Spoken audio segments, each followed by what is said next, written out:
Hello friends, आप सभी का एक बार फिर से हमारे चैनल पर स्वागत है। आज हम आपके लिए लेकर आए हैं एक अनोखी अदाकारा की कहानी, जो ना सिर्फ एक एक्ट्रेस हैं, एक ड्रामा क्वीन हैं, बल्कि एक डांसिंग क्वीन भी हैं। तो आज हम आपको उस एक्ट्रेस के बारे में बताने वाले हैं, जिन्होंने 17 साल की उम्र में होते हुए एक हादसे में अपना पैर कटवाना पड़ गया था जिनको। इस हादसे के बाद उनकी जीने की इच्छा ही ख़त्म हो चुकी थी, लेकिन आज वह हिंदी सिनेमा और टेलीविज़न जगत के जाने माने चेहरों में से एक बन चुकी हैं। हम बात कर रहे हैं एक्ट्रेस सुधा चंद्रन की, जो इन दिनों टीवी शो डॉरी में नज़र आ चुकी हैं और टीवी शो के अलावा हिंदी फिल्मों में भी नज़र आ चुकी हैं। सुधा अपने नेगेटिव किरदारों के लिए जानी जाती हैं। कहीं किसी रोज़ सीरियल में रमोला सिकंदर और नागिन सीरियल में यामिनी के किरदार से उन्होंने दर्शकों के बीच अपनी एक अलग पहचान हासिल की है और इनकी कहानी काफ़ी प्रेरणा देने वाली है। तो वीडियो को अंत तक देखिएगा और चैनल को लाइक शेयर और सब्सक्राइब करना मत भूलिएगा। सुबह 10 बजे का वक्त था। हम पहुंचे टीवी सीरियल डोरी के सेट पर, जहां सुधा चंद्रन अपने किरदार कैलाशी की गेटअप की तैयारी में व्यस्त थी। ये खुद दैनिक भास्कर ने अपनी रिपोर्ट में लिखा है, तो उसके बिहाफ पर हम आपको बता रहे हैं। जैसे ही हमने उनके मेकअप रूम में एंट्री ली, अभिनेत्री ने बड़े ही प्यार से हमारा वेलकम किया।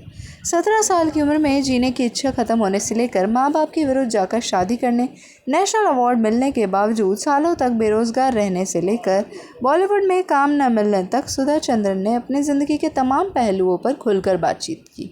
वैसे कि आप जानते हैं कि सुधा महज 3.5 साल की उम्र से ही भरतनाट्यम सीखने लगी थी। इतना ही नहीं, वे पढ़ाई में भी टॉपर थी। सुधा चंद्रन के पिता केडी चंद्रन केरल के रहने वाले थे। वे मुंबई की अमेरिकन लाइब्रेरी में काम करते थे, जबकि उनकी माँ थंगम एक गृहिणी और क्लासिकल सिंगर थी। उनके माता पिता दोनों चाहते थे कि वे एक अंतर्राष्ट्रीय डांसर बने। सुधा चंद्रन को अच्छा नृत्य करने के लिए प्रेरित करने के अलावा उनकी माँ अच्छी पढ़ाई करने के लिए भी प्रेरित किया करती थी।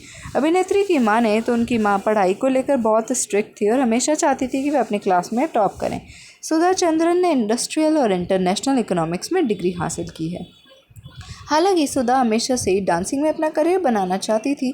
साल 1981 में 17 साल की उम्र में हुए एक हादसे में सुधा का पैर काटना पड़ गया था, जिसके बाद उनका डांसिंग करियर खतरे में आ गया था। लेकिन उन्होंने नकली पैर लगाकर सपनों की उड़ान भरना फिर से शुरू किया।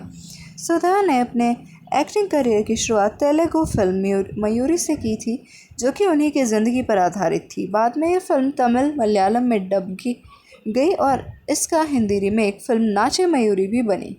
इसमें भी सुधा चंद्रन ने ही काम किया था। सुधा चंद्रन कहती हैं, दरअसल उस एक्सीडेंट के बाद मेरे पास जीने की कोई वजह ही नहीं थी। सवाल ये था कि अब मैं बिना एक पैर के जीकर करूँगी क्या। उस वक्त मैं एक ऐसे पंछी की तरह थी जो अपनी किशोर अवस्था में बहुत कुछ कर दिखाने का ख्वाब देखती थी। ज़िंदगी के उस पड़ाव तक पहुँचती थी जहाँ मैं बस अपनी उड़ान भरने ही वाली थी कि मेरा बस एक्सीडेंट हो गया।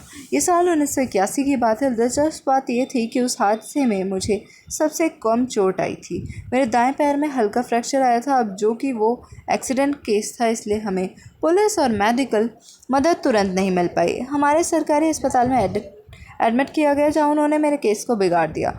मेरे एंकल पर एक छोटा सा कट था, जिसे डॉक्टर ने सही तरीके से साफ़ नहीं किया। उन्होंने इस चोट पर टाँके लगा दिए और उस पर पीओपी लगा दिया। कुछ एक हफ्ते बाद वो घाव पूरी तरह से ख़राब हो चुका था। दरअसल मेरी ज़िंदगी का यह किस्सा मनमोहन देसाई की फिल्म अमर अकबर एंथनी से मिलता जुलता था। मेरे माता पिता अलग अलग वार्ड में एडमिट थे। मेरे पिता को 6 दिन लग गए सिर्फ ये पता करने में कि उनकी पत्नी और बेटी ज़िंदा है या नहीं। आखिरकार जब उन्हें पता चला कि उनकी बेटी का ट्रीटमेंट सही नहीं हो रहा है, तब उन्होंने मुझे चेन्नई के हॉस्पिटल में शिफ्ट करने का फ़ैसला किया। उस अस्पताल में हमें पता चला कि एक मामूली सी चोट ग्रेगिन शरीर के कुछ खास हिस्सों के टिश्यूज़ नष्ट करने में तब्दील हो गई है। आप सभी का वीडियो को देखने के लिए धन्यवाद।